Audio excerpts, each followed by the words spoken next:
sini saya akan menjelaskan sejarah perkembangan PPKN di Indonesia pada tahun 1957 dan 1969. Nah, pada tahun 1957 mulai diperkenalkan mata pelajaran kewarganegaraan. Mata pelajaran kewarganegaraan ini memuat isi pokok cara memperoleh kewarganegaraan, hak dan kewajiban warga negara.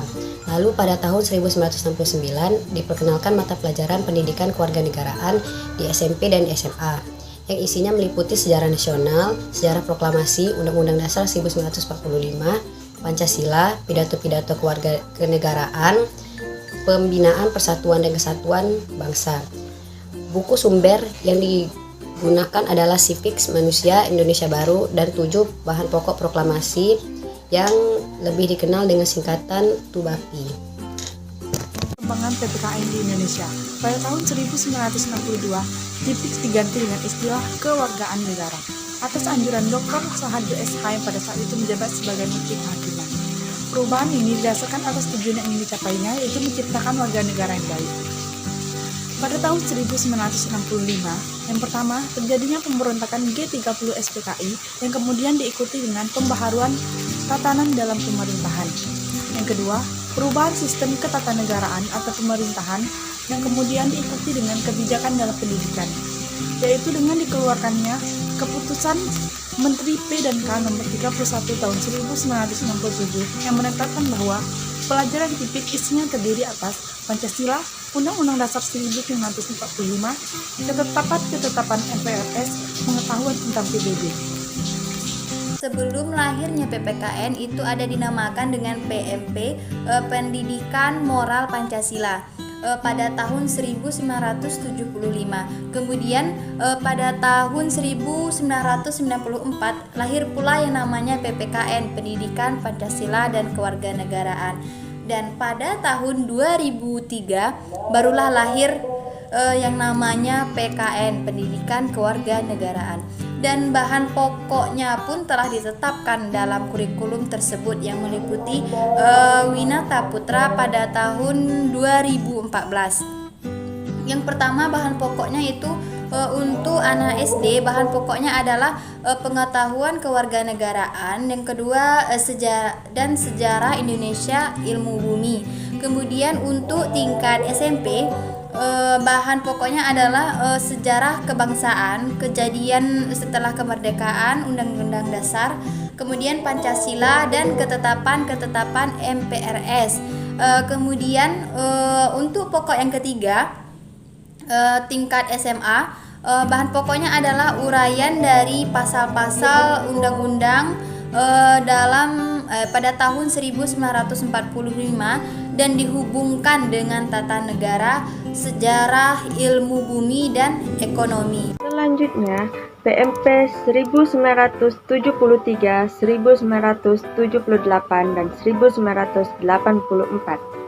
Sebagai pengganti istilah pendidikan kewargaan negara, mulai GBHN 1973 diperkenalkan bidang kajian pendidikan kewarganegaraan dengan label PMP dan terus berlanjut dalam GBHN 1978 dan GBHN 1984.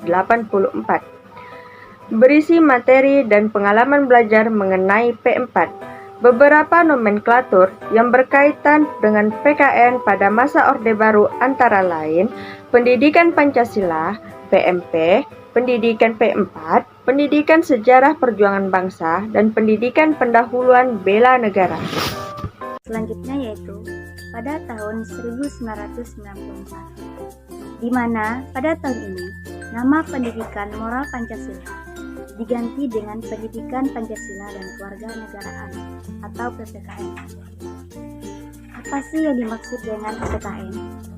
Kemendiknas nomor 22 tahun 2006, mata pembelajaran kewarganegaraan merupakan mata pelajaran yang memfokuskan pada pembentukan warga negara yang memahami dan mampu melaksanakan hak-hak dan kewajibannya untuk menjadi warga negara Indonesia yang cerdas, terampil, dan berkarakter, yang diamanatkan oleh Pancasila dan Undang-Undang Dasar 1945.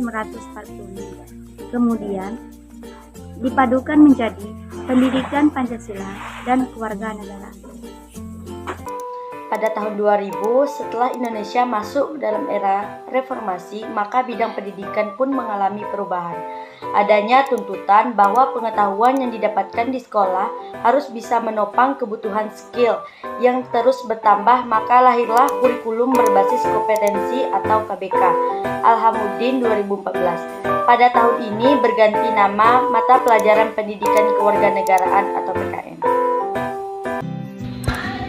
Pada tahun 2004, kurikulum PKN SD diintegrasikan dengan mata pelajaran IPS menjadi PKPS, yaitu Pendidikan Kewarganegaraan dan Pengetahuan Sosial.